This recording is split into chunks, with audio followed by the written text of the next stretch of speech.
வைகுண்ட ஏகாதசி விரதங்கள்லே முக்கியமான விரதம்னு சொல்லுவாங்க. அதே மாதிரி தூங்காமல் நம்ம கடைபிடிக்கிற ஒரு விரதம்.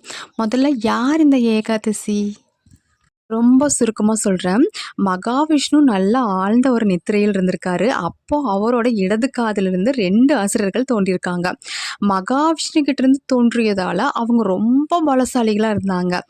அவங்கள போயிட்டு தேவர்களை எப்பவும் போல் ரொம்ப டார்ச்சர் பண்ணி ரொம்ப கஷ்டப்படுத்திகிட்டே இருந்திருக்காங்க.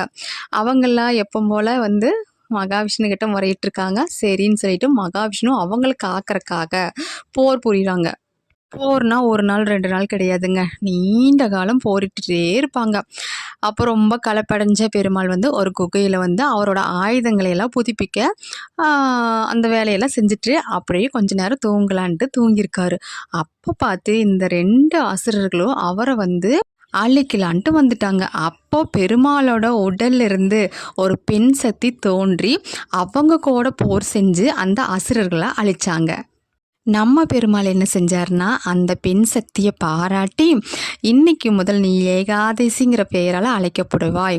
அதே மாதிரி உன்னை விரதம் இருந்து வழிபடங்களோட அத்தனை பாவங்களும் நீக்கப்படும் சொல்லி வாக்கு கொடுத்துருக்காரு. ஏகாதசியால் அழிக்கப்பட்ட அசுரர்கள் அவங்களோட தவறை உணர்ந்து பெருமாள் கிட்ட மன்னிப்பு கேட்குறாங்க. அவரும் மன்னிச்சு அவரோட கூட சேர்ந்து சொர்க்கத்துக்கு அழைச்சிட்டு வந்துட்டாராம்.